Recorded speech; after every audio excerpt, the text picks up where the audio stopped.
सुंदर नाम का एक गांव था। उस गांव में एक शीतल नाम की लड़की अपनी माँ गोमती और पिता रामलाल के साथ रहती थी। शीतल स्वभाव से बहुत अच्छी और गुणी लड़की थी, पर उसके माता पिता उसकी शादी को लेकर बहुत परेशान रहते थे, क्योंकि उसमें एक कमी थी। शीतल के कम और छोटे बालों की वजह से सभी लड़के उसे नापसंद कर जाते थे। और तो और गांव में सभी लोग उसे गंजी गंजी बोलकर चिढ़ाते थे। एक दिन शीतल नदी से मटके में पानी भरकर ला रही होती है, तभी कुछ लड़कियां उसे चिढ़ाने लगती हैं। अरे ओ शीतल रानी, जरा अपने बालों को बांध कर रखो, कहीं हवा का झोंका इन्हें उड़ा ना ले जाए। विमला, तुम बिल्कुल ठीक बोल रही हो, आज कुछ हवा तेज नहीं है। अच्छा शीतल, बुरा ना मानो तो एक बात बोलूं, देखने में तो तुम ठीक ठाक हो, पर जो भी लड़का आता है तुम्हें देखने, वो मना क्यों कर जाता है? अरे दिखाई नहीं देता क्या? इसके जो लंबे लंबे बाल है ना, उसकी वजह से। विमला और मंजू शीतल को बहुत चिढ़ाती हैं और जोर जोर से हंसती हुई वहां से चली जाती हैं। शीतल जब रोती हुई घर पहुंचती है तो माँ पूछती है, क्या हुआ शीतल बेटी, क्यों रो रही हो? माँ, अब बिल्कुल नहीं सहा जाता, गांव की सभी लड़कियां मुझे बहुत चिढ़ाती हैं। माँ, मेरे बाल औरों जैसे क्यों नहीं है? माँ, तुम्हारे बाल भी तो इतने लंबे और काले हैं, फिर मेरे क्यों नहीं? चुप हो जा मेरी बच्ची, ये तेरे बाल हमेशा से ऐसे नहीं थे। जब तुम बहुत छोटी थी तब तुम्हें एक बीमारी ने पकड़ लिया था, बस उस बीमारी की वजह से तुम्हारे सभी बाल झड़ गए।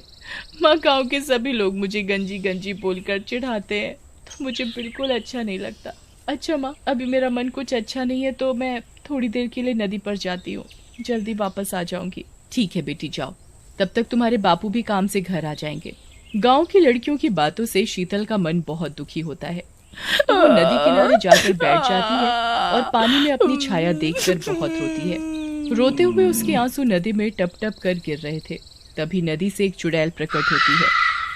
क्यों रो रही हो बेटी? कौन? तुम तो चुड़ैल हो, मुझे मत मारो, मैं पहले से ही बहुत दुखी हूँ। मत रो बेटी, मैं तुझे कोई नुकसान नहीं पहुंचाऊंगी। क्या बात है, मुझे बताओ। शीतल चुड़ैल को सारी बात बता देती है। अच्छा, तो ये बात है। बेटी, तुम दिल की बहुत अच्छी हो, अब तुम्हें दुखी होने की कोई जरूरत नहीं, क्योंकि तुम्हारी इस समस्या का हल मेरे पास है। मेरे इन बालों वाली समस्या का हल किसी के पास नहीं है। मेरे बाल कभी ठीक नहीं हो सकते, और मुझे पता है कि तुम भी यहाँ मेरा मजाक उड़ाने आई हो। नहीं नहीं, मेरी बात का यकीन करो बेटी, मैं औरों जैसी चुड़ैल नहीं हूँ। मेरे अच्छे व्यवहार की वजह से एक ऋषि ने मुझे वरदान में एक जादुई कंघी दी थी। देखो जरा मेरे ये बाल कितने लंबे और काले हैं, ये उसी जादुई कंघी की वजह से है। हाँ, तुम्हारे बाल बहुत सुंदर हैं, क्या तुम मेरे बाल ठीक कर दोगी? हाँ हाँ, क्यों नहीं।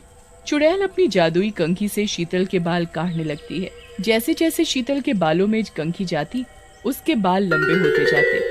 देखते ही देखते शीतल के बाल उसके घुटनों तक आ गए। ये तो कमाल हो गया, मेरे बाल कितने लंबे और काले हो गए। पूरे गांव में इतने लंबे बाल किसी के भी नहीं होंगे। तुम बहुत अच्छी हो। जाओ बेटी, अब तुम अपने घर जाओ। ठीक है, मैं घर जाकर अपने लंबे बाल अपनी माँ को दिखाती हूँ। शीतल घर पहुंचकर अपने बाल अपनी माँ और पापा को दिखाती है। ये कैसे हुआ? एक दिन में तुम्हारे बाल इतने लंबे, ये कैसे संभव है? हाँ बेटी, ये कैसे हुआ? अरे माँ, अरे माँ बाबा, आप दोनों को सब बताती हूँ, जरा सांस तो ले लूं। तो सुनो माँ, ये सब एक चुड़ैल की वजह से हुआ। चुड़ैल? मैं कुछ समझी नहीं। हाँ माँ, चुड़ैल, और वो चुड़ैल बहुत अच्छी थी। मैं तो नदी पर जाकर रो रही थी, तभी अचानक वो चुड़ैल मेरे सामने आकर खड़ी हो गई। उसने मुझसे पूछा कि मैं क्यों रो रही हूँ, तो मैंने उसे सब बता दिया। उस चुड़ैल के पास एक जादुई कंघी थी। जैसे उसने वो कंघी मेरे बालों में डाली तो मेरे बाल इतने लंबे लंबे होते गए। बेटी, सच में वो चुड़ैल वाकई बहुत अच्छी थी। माँ, अब मैं गांव में घूम कर आऊं? जो लोग मुझे चिढ़ाते थे अब कैसे चिढ़ाएंगे? शीतल गांव में घूमने चली जाती है। गोमती, देख रही हो हमारी बेटी इतनी खुश कभी नहीं थी। तुमने सही कहा शीतल के बापू। शीतल गांव में अपने बाल लहराती हुई घूम ही रही थी कि विमला उसे देखकर चौंक जाती है। ये कैसे हुआ? कल तो तुम्हारे बाल झाड़ू जैसे थे, और आज इतने लंबे, कहीं नकली बाल तो नहीं है ना ये? नहीं नहीं, ये बिल्कुल असली है, देखो जरा इन्हें छूकर। अरे हाँ, सच में ये तो बिल्कुल असली है। ये सब कैसे हुआ, जरा बताओगी? नहीं नहीं, कुछ नहीं, मैं तुम्हें कुछ नहीं बता सकती। अच्छा जी, बाल लंबे होते ही तुम्हारे तो तेवर ही बदल गए। अगर तुम नहीं बताओगी तो तुम्हारे ये बाल काट दूंगी। नहीं नहीं, मेरे बाल मत काटो, मैं तुम्हें सब बताती हूँ। शीतल विमला को चुड़ैल और उसकी जादुई कंघी वाली बात बता देती है। ये सुनकर मन ही मन बहुत खुश होती है और अगले दिन विमला भी अपने बाल छोटे छोटे काट कर नदी पर जाकर झूठ मूठ का रोने लगती है। तभी चुड़ैल उसके सामने आ जाती है। क्या हुआ बेटी, क्यों रो रही हो? मैं रो रही हूँ अपने इन बालों की वजह से। मेरे बाल, क्या तुम मेरे ये बाल ठीक कर सकती हो? हाँ हाँ, क्यों नहीं, अभी ठीक करती हूँ। जैसे ही चुड़ैल विमला के बालों में कंघी डालती है तो विमला के बाल बहुत लंबे हो जाते हैं। विमला अपने लंबे बाल लेकर वहाँ से चली जाती है। धीरे धीरे चुड़ैल की जादुई कंघी वाली बात पूरे गांव में फैल जाती है। बहन, क्या तुमने भी सुना वो बालों वाली बात? हाँ बहन, मैंने भी सुनी। मैं तो सोच रही थी क्यों ना हम भी उस चुड़ैल के पास जाकर उस जादुई कंघी से अपने बाल लंबे करवाएं। मैं तो आज ही जाने वाली हूँ उस चुड़ैल के पास। पर वो हमें कहीं खा ना जाए। अरे नहीं, ऐसा नहीं है। मैंने सुना है कि वो चुड़ैल किसी को कोई चोट नहीं पहुंचाती। ठीक है ना, फिर अब भी जाती हूँ। और फिर वो औरत भी उस चुड़ैल के पास जाती है और चुड़ैल से बोलती है कि उस जादुई कंघी से उसके बाल लंबे कर दे। एक एक करके पूरे गांव की औरतें उस चुड़ैल के पास अपने लंबे बाल करा के आने लगी। औरतें तो औरतें, गांव के गंजे आदमी भी चुड़ैल के पास जाने लगे। एक दिन गांव का एक आदमी सुखिया अपनी पत्नी गौरी से बोलता है। गौरी, मेरे दिमाग में एक तरकीब सूझ रही है तुम्हारे इन बालों को लेकर। अजी, आप क्या बोल रहे हैं? मेरी तो कुछ समझ में नहीं आ रहा। अरे, मैं ये कहना चाहता हूँ कि क्यों ना मैं तुम्हारे ये बाल काट कर शहर में बेच कर आऊं। मैंने सुना है वहाँ बालों की अच्छी खासी कीमत मिलती है। नहीं नहीं, मैं अपने बाल नहीं दूंगी। अरे मेरी गौरी, समझो बात को। तुम्हारे ये बाल मैं काट कर शहर में बेच आऊंगा। तुम दोबारा उस चुड़ैल के पास जाकर अपने बाल लंबे करा लेना। मैं फिर से बाल काट कर शहर बेच कर आऊंगा। इससे हम बहुत जल्दी अमीर हो जाएंगे। अजी, ये बात तो आपने बिल्कुल सही कही। अब हमें अमीर होने से कोई नहीं रोक सकता। अच्छा गौरी, एक बात तो बताओ, इतनी जल्दी तुम लोग इतने अमीर कैसे हो गए? कच्चे मकान से तुमने पक्का मकान भी बनवा लिया। इतने ठाट बाट हैं तुम्हारे, कैसे बताओ ना।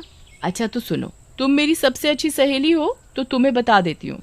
गौरी पायल को बाल बेचने वाली सारी बात बता देती है। अच्छा तो ये बात है, मैंने भी तो उस चुड़ैल से अपने बाल लंबे कराए थे। मैं भी अपने पति से बोलूंगी कि वो भी शहर जाकर मेरे बाल बेच कर आए, फिर हम भी अमीर हो जाएंगे। गौरी से पायल को और पायल से दूसरी औरत को और फिर उस औरत से पूरे गांव को बाल बेचने वाली बात फैल गई। ये बात शीतल तक पहुंची तो शीतल को बहुत गुस्सा आया। तभी वो उस कंघी करने वाली चुड़ैल के पास गई और उसे बोली, ये भी जो भी गांव में हो रहा है वो सही नहीं है। गांव के सभी लोग तुम्हारा गलत फायदा उठा रहे हैं। बेटी क्या हुआ, और तुम इतने गुस्से में क्यों दिख रही हो? कौन मेरा फायदा उठा रहा है, कुछ बताओ तो। शीतल चुड़ैल को सब बता देती है कि पूरे गांव के लोग उसके पास जादुई कंघी से बाल लंबे करा कर ले जाते हैं और शहर में बेच आते हैं। वो बार बार उसके पास आते हैं और तो और गांव के सभी आदमी अपना काम धंधा छोड़कर इसी काम में लग गए हैं, जिसकी वजह से सभी लोग आलसी हो गए। ये सब मेरी वजह से हुआ है। मैंने ही विमला को बताया था तुम्हारे बारे में। इससे तो तुम मेरे ये बाल वापस ले लो और मेरे वही पुराने बाल वापस कर दो। अच्छा, अब समझ में आया क्यों वो लोग हर बार अलग से दिखते थे। बेटी, इसमें तुम्हारी कोई गलती नहीं, पर अब गांव वालों को सबक सिखाने का वक्त आ गया है। बेटी अब तुम जाओ, इन सबको तो मैं देख लूंगी। चुड़ैल फिर क्या करती है गांव वालों के साथ? कोई भी आदमी या औरत चुड़ैल के पास जाता अपने लंबे बाल कराने तो चुड़ैल अपनी जादुई कंघी से उन सब के बाल तो काटती, पर कंघी का उन सब पर उल्टा असर होने लगा। उन सब के सिर के बालों की जगह पूरे शरीर में बाल उगने लगे थे, मुंह पर, हाथों में, पैरों में। अरे अरे अरे, ये मुझे क्या हो गया? ये मेरे शरीर पर इतने बाल कैसे उग गए? अरे भाई, ये देखो, मेरे शरीर पर भी बाल और मेरी पत्नी के शरीर पर भी।